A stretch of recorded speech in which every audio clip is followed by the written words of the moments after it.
নমস্কার, সুভদ্রা রান্নাঘরে আমার সকল দর্শক বন্ধুকে জানাই স্বাগত। আমি শিউলি। আজকে দেখো আমি আলু নিয়ে এসেছি, কতগুলো বেশ বড় সাইজের আলুগুলো। তো আলু দিয়ে আমি আজকে আলু চিপস বানাবো। তো আলু চিপস বা আলুর পাঁপড় যাই বলো না কেন, তো কিভাবে বানাবো সেটা তোমরা আমার সাথে থাকো, দেখতে পারবে। আমি আগে আলুগুলো ছিলে একদম সুন্দর করে পাতলা পাতলা করে কেটে রেডি করে নিয়ে আসছি। আমি আলুগুলো ছাড়িয়ে নিয়ে সুন্দর করে পাতলা পাতলা করে কেটে রেডি করে নিয়ে এসেছি। একদম 3-4-5 বার আমি ভালো করে পরিষ্কার করে ধুয়ে নিয়েছি, কারণ আলুকে কেটে কাটলে খুব নোংরা বেরোয় না। দেখো কীরকম পাতলা করে কেটেছি, বুঝতে পারছো?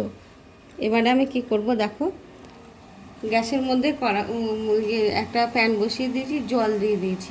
জলটা গরম হতেও শুরু করে দিয়েছি। ওর মধ্যে আমি 1 চিমটে লবণ দিয়ে দিচ্ছি। এবারে জলটা বেশ ভালো গরম হয়ে গেছে, দেখো ফুটতে শুরু করে দিয়েছে। এবারে আমি এই আলুগুলো দিয়ে দেব। আলুগুলো দিয়ে জাস্ট আমি একবার একটুখানি ফুটিয়ে নেব, জাস্ট একবার।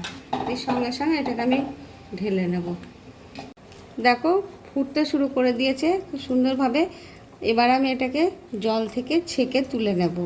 হ্যাঁ, দিয়ে জলটা ঝাড়িয়ে নিয়ে তোমাদেরকে দেখাচ্ছি। দেখো আমি জল ঝারিয়ে নিয়েছি সুন্দর করে। এবারে আমি এই থালার মধ্যে একটা একটা করে এগুলোকে বিছিয়ে দেব, দিয়ে রোদ্দুরের মধ্যে শুকিয়ে নেব। এবার তোমাদের যাদের খুব রোদ্দুরের সমস্যা, যদি রোদ্দুর না থাকে তখন তোমরা কি করবে বলো তো, ফ্যানের হাওয়ার মধ্যে শুকাবে।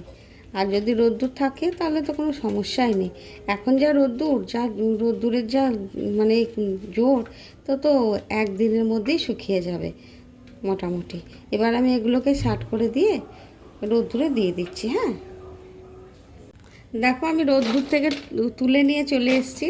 তো কেমন সুন্দর হয়েছে দেখেছো, শুকিয়ে একদম ফটফট করছে। এবারে আমি এগুলোকে তোমাদের ভেজে দেখাবো। দেখো আমি গ্যাসের মধ্যে কড়া বসিয়ে দিয়েছি, কড়াতে একটু রিফাইন্ড অয়েল দিয়ে দিলাম। এবারে আমি এই পাঁপড়গুলোকে ভাজবো, ভেজে আমি তুলে নেবো। তেলটা জাস্ট একটু গরম হোক। দেখো এবার আমি তেলের মধ্যে পাঁপড়গুলো ছেড়ে দিচ্ছি।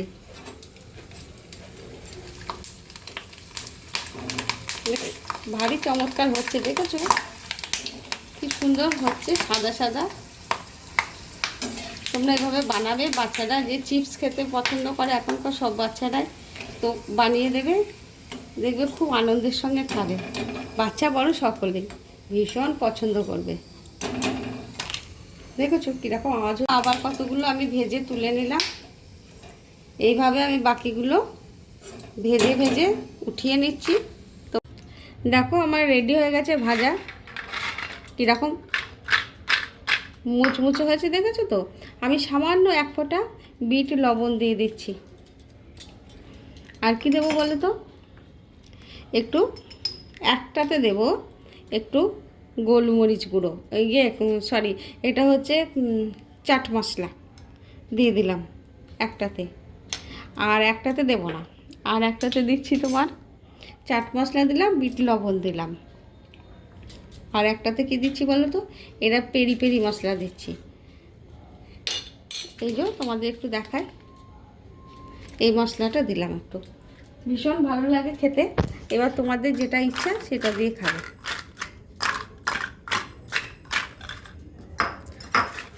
আর একটু গোলমরিচের গুঁড়ো দিয়ে দিই, এটাই সাদাটায়। তোমাদের আমার রেসিপি আলুর চিপস বলো, আলুর পাঁপড় বলো, কীরকম লেগেছে জানাবে একটু। আর এইভাবে বানাবে, বানিয়ে খাবে, খেয়ে আমাকে জানিয়ে কমেন্টে জানাবে। আর তোমরা সবাই ভালো থাকবে। তাহলে আজকের মতো টাটা।